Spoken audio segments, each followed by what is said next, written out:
the covert female narcissist evolves in a relationship is absolutely spectacular and profound. And if you're not aware of how these things work, you are going to find yourself in a very difficult situation, because the way in which it works, by the time you realise it's degenerated to the point that it's at, which is they want more room, they want more space. They've obviously been deceived by their own lust and want to detach at greater levels, from greater distances. You basically feel like you're being pushed out. So the idealization, the overvaluing disintegrates, and this can take years, right? You might not see it at first. You won't even know it's begun. And micro-incrementally, she will be entraining you to live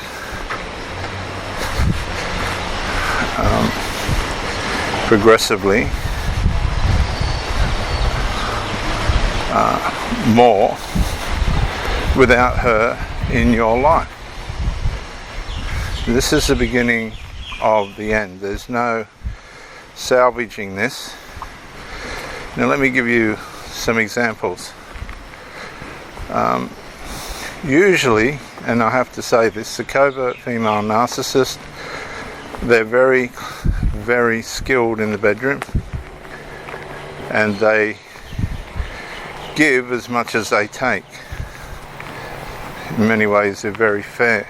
This is where they get their power over you, because you think you're developing something deep and strong. But what you've got to remember, ladies and gentlemen, is the intensity of sex is not the measure of the health of the relationship. I'm going to say that again. Remember this. The intensity, positive intensity of intercourse, sex, whatever you want to call it, is not a measure for the health of the relationship. It's not. It's just a momentary experience. Now, if with healthy people, of course, it's going to bring people together.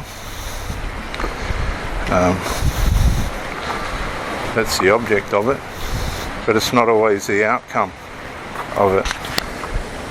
So if you don't realise that, and you're basing your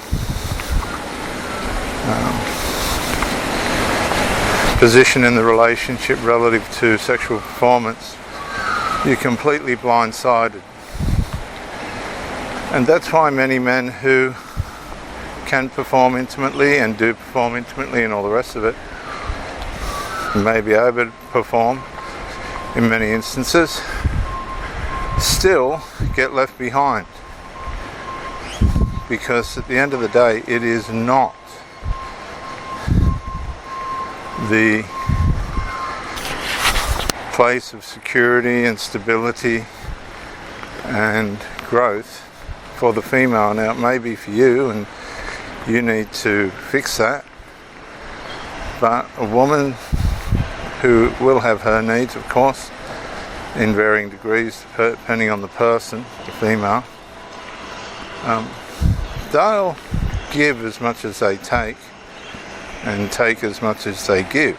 But after the moment, the experience,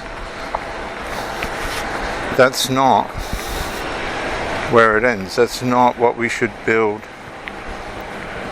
her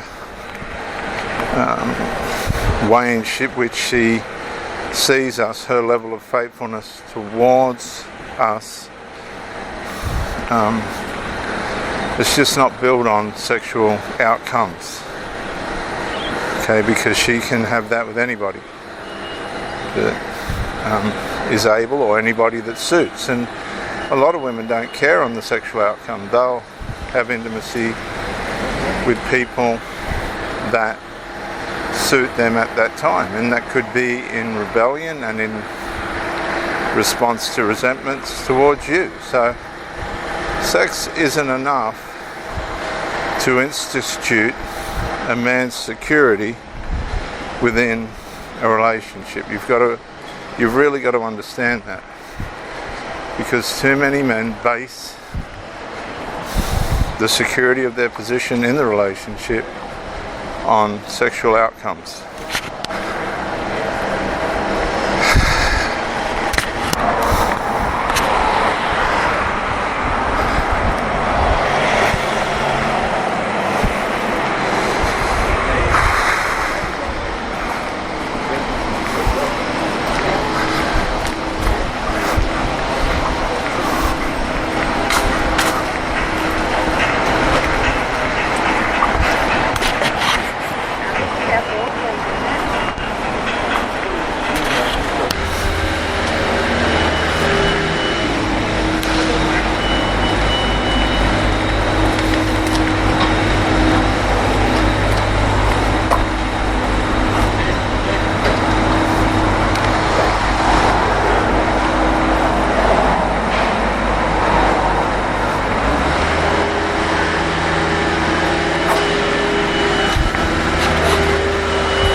Look at the domestic side of it. This is probably where most of the carnage takes place in an illegitimate way, because you can provide all the provisions for the covert female narcissist in a domestic, normal family environment. But that is absolutely, again, no guarantee that the narcissism isn't going to draw her out of those securities. So again, there's no measure relative to being a good man that can protect you from a covert female narcissist when the narcissism begins to conceive. All you can do is be the best version of yourself and provide and hope that she's not going to narcissize. This is the thing, this is the part that everybody's trying to work out about narcissism. Why and how can somebody who's been provided with everything, children, a roof over their head, all the bits and pieces that go with a house and family life, why would a good man, why would somebody narcissize? Why would a female person narcissize that environment? It's just the way that it is. It's the way that human nature is. It's not just female, men do it as well. And this is where the wisdom of the Bible and these kind of ancient wisdoms, they're all aware of it millenniums before all this, where in 2025 we're still trying to figure it out, and it's so obvious. In Proverbs 14:1, ancient wisdom of the Old Testament, Jewish wisdom, a wise woman builds her house, but a foolish woman pulls it down with her hands. So we have to understand that there is a line between a wise woman and a foolish woman. But this is the thing. A woman can start off wise, but she can also end up a fool.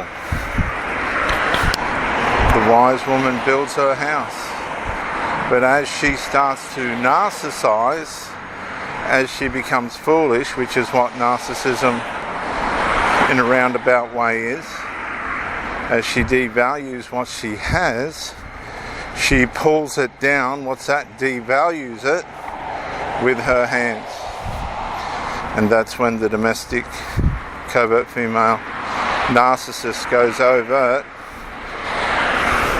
with all the influences and everything else orbiting around them, influencing this, and throws away the good man and her, to some extent, good work. You're only as strong as the weakest link in a relationship. And I say that a lot because you have to understand that, because when the trouble starts and the ship's starting to sink and you're trying to keep it afloat, you're only as strong as the weakest link. And if that's a covert female narcissist, it's going to sink. If you're not careful, they will take everything with them. So when the narcissism comes, it goes overt, you have to be aggressive in your salvage operation, or you'll end up with absolutely nothing.